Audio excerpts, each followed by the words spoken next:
લોકગાયક દેવાયત ખવડ સામે નોંધાયેલા 8 લાખના છેતરપિંડી કેસમાં હાઈકોર્ટમાં આજે સુનાવણી થશે। અમદાવાદના ચાંદખેડામાં રૂપિયા લઈને પછીની પ્રોગ્રામ ન કરવા બદલ ફરિયાદ નોંધાઈ હતી, જેમાં ધરપકડથી બચવા આગોતરા જામીનની અરજી કરવામાં આવી હતી। જો કે સરકારે જામીન અરજીનો વિરોધ કરતા કહ્યું હતું કે દેવાયત ખવડ ગુનો કરવા ટેવાયેલા છે, તો કેસનો ચુકાદો હાઈકોર્ટે ચુકાદો અનામત રાખ્યો હતો, જેની આજે સુનાવણી હાથ ધરાશે।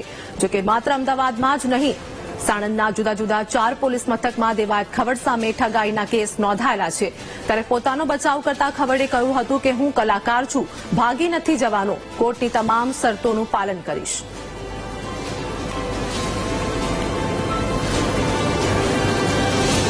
તો લોકગાયક દેવાયત ખવડ સામે નોંધાયેલા 8 લાખના છેતરપિંડી કેસમાં હાઈકોર્ટમાં આજે સુનાવણી હાથ ધરાશે। આ અંગે વાત કરીએ કે તેમના પર અનેક કેસો પણ દાખલ થયેલા છે, જેમાં દેવાયત ખવડ સામેના કેસમાં હાઈકોર્ટમાં આજે સુનાવણી, તો 8 લાખના છેતરપિંડી કેસમાં આજે હાઈકોર્ટમાં સુનાવણી હાથ ધરાશે।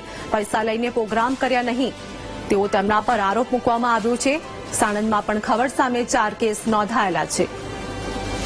સંવાદદાતા પાર્થ અમારી સાથે જોડાઈ ગયા છે। દેવાયત ખવડ સામેની જે ફરિયાદ થઈ છે તેમાં હાઈકોર્ટમાં આજે સુનાવણી, શું હાલની વધુ અપડેટ?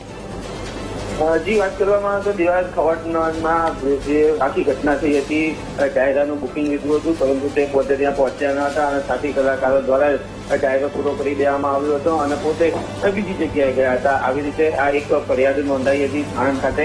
નોંધની વાત કરવામાં આવે તો ગુજરાત હાઈકોર્ટ ખાતે આની સુનાવણી હાથ ધરવામાં આવી હતી, જેમાં દેવાયત ખવડ સામે સરકારે પણ એક એફિડેવિટ ફાઇલ કરી છે કે જેમાં દેવાયત ખવડ ગુનો કરવા માટે ટેવાયેલો છે, એટલે તેમને જામીન ન આપવા જોઈએ। આ ઉપરાંત ચાંદખેડામાં પણ 8 લાખ રૂપિયા લઈને દેવાયત ખવડ ગેરહાજર રહ્યો હોવાની અલગ અલગ કુલ 4 પોલીસ સ્ટેશનમાં ફરિયાદ થઈ છે। 8 લાખની ઠગાઈ કેસમાં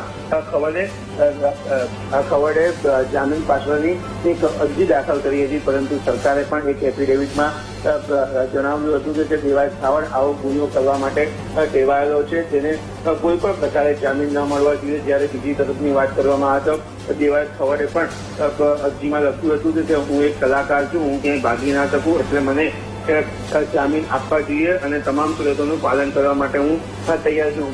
પરંતુ જે વાત કરવામાં આવે તો સમગ્ર મામલે ક્રોસ ફરિયાદ થઈ છે, બંને પક્ષે ફરિયાદ થઈ છે, મેટર હાઈકોર્ટમાં પહોંચી છે। દેવાયત ખવડની ગાડી પણ જમા કરી દીધી હતી, એટલે કે ક્યાંક ને ક્યાંક કહી શકાય તો બંને પક્ષે હવે હાઈકોર્ટમાં અરજી કરવામાં આવી છે અને હાઈકોર્ટમાં જામીન અરજી કરવામાં આવી હતી, તેમાં હવે ચુકાદો કોર્ટ દ્વારા અનામત રાખવામાં આવ્યો છે। જી, આભાર પાર્થ, માહિતી આપવા બદલ।